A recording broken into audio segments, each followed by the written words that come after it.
Hi, it's Russ from Pro Tools Expert, and I've got myself a copy of UVI Workstation String Machines.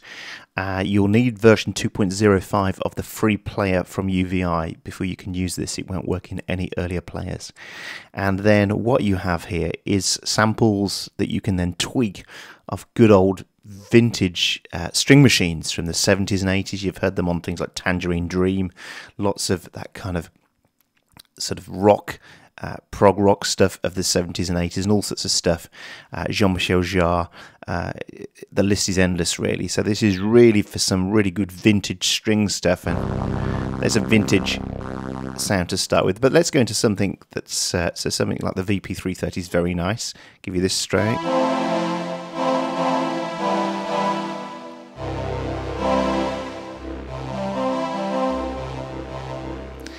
Then we can do all sorts of things. We can, of course, go in, we can edit the amplitude of it, so either just one side or both sides, so do together.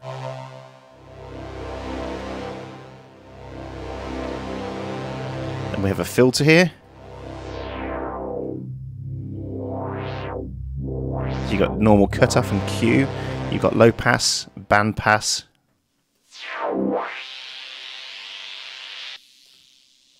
and high pass.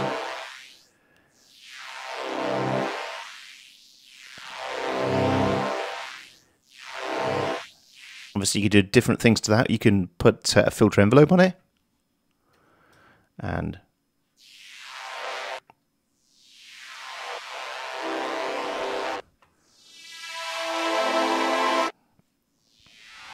let's put a release on that so it hangs around afterwards as well.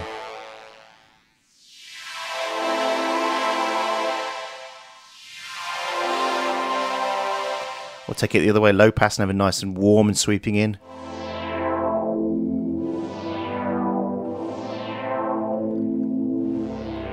And you can change the polarity of that so we can work either that way round or that way round. It's entirely up to you. Of course, if you do it that way, you'd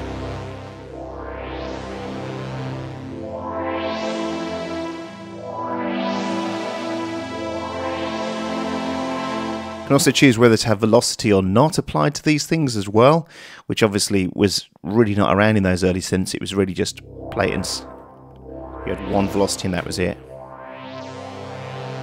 And a velocity attack as well. Then you have different versions of stereo, so that is in stereo. We can do a number of things there. We can put it into alt mode.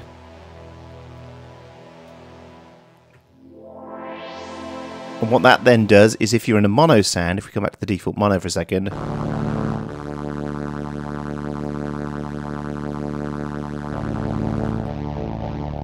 put some headphones on, you'll see it's going from side to side.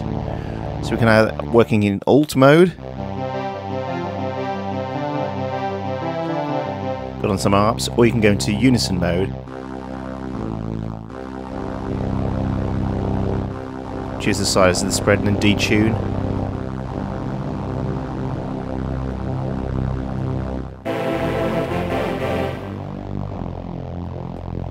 That's quite cool as well. So we go back to this sound again. So something like spectral pad.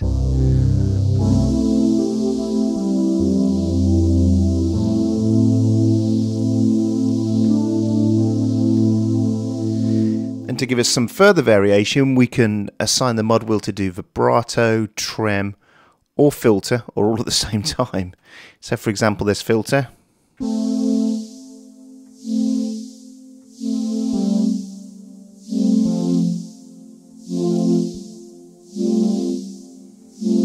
This is now controlling the filter via the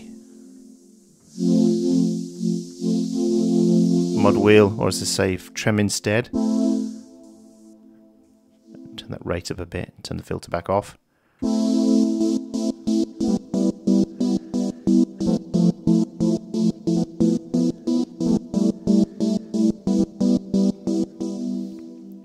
we have an effects section, we have phaser.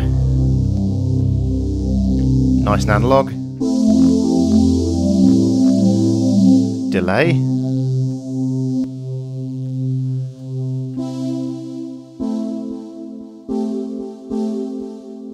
nice for dance tracks there.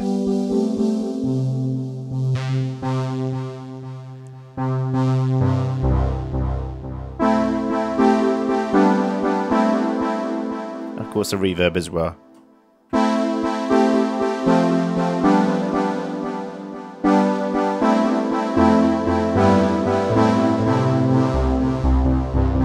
You can adjust each of these separately, so we could come into here and go to B here and choose another sound.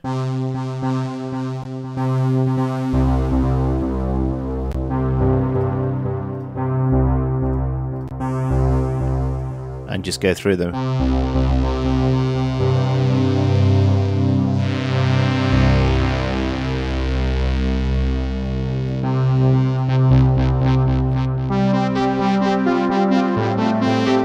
Almost brassy now. Watch any kind of sort of Brat Pack movie from the 80s and you'll hear this sort of sound.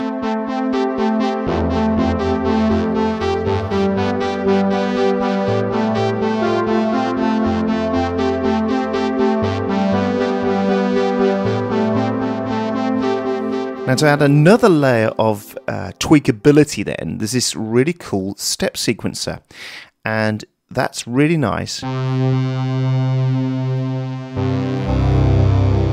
So go to something like the tangerine sound, which is here somewhere, which I was... And this step sequencer, as you can see, is currently pushing the filter.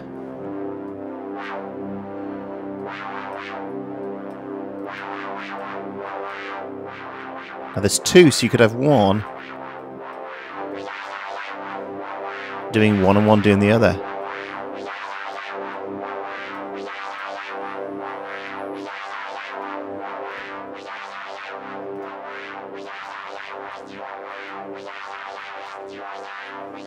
And they can run at different resolutions as well.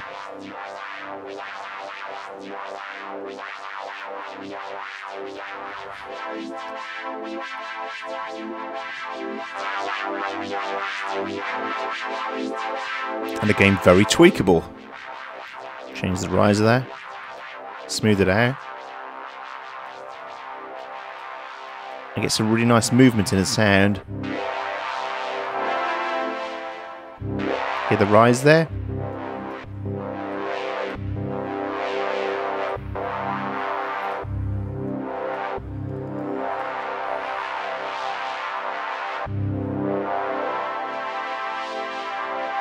And the presets are really nice if you go through them, so it's lovely on that sound itself. Just adding some movement to that sound. But some really, really nice ones as you go through.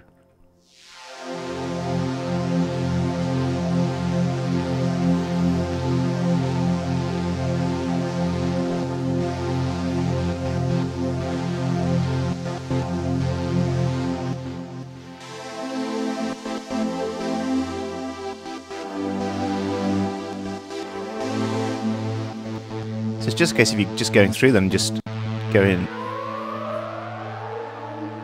some mad stuff.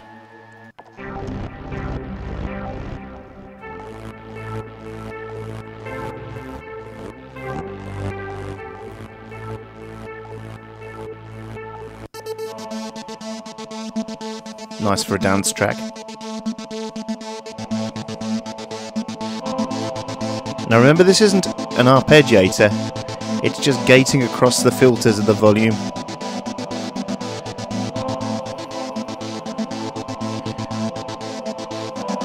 Now see what's going on here? The strings are being gated, but the choir isn't. So you can build some really cool layers.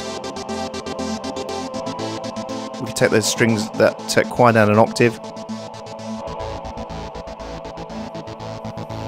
There we go.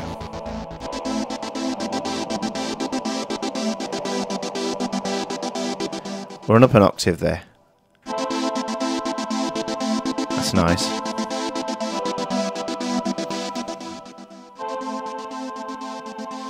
Add some delay in as well.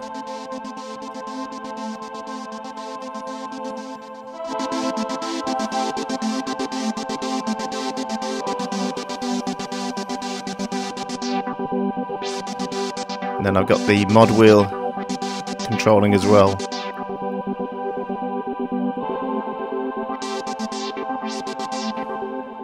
So there we are, that's the vintage string machines. Now I suppose the question is, what do I think?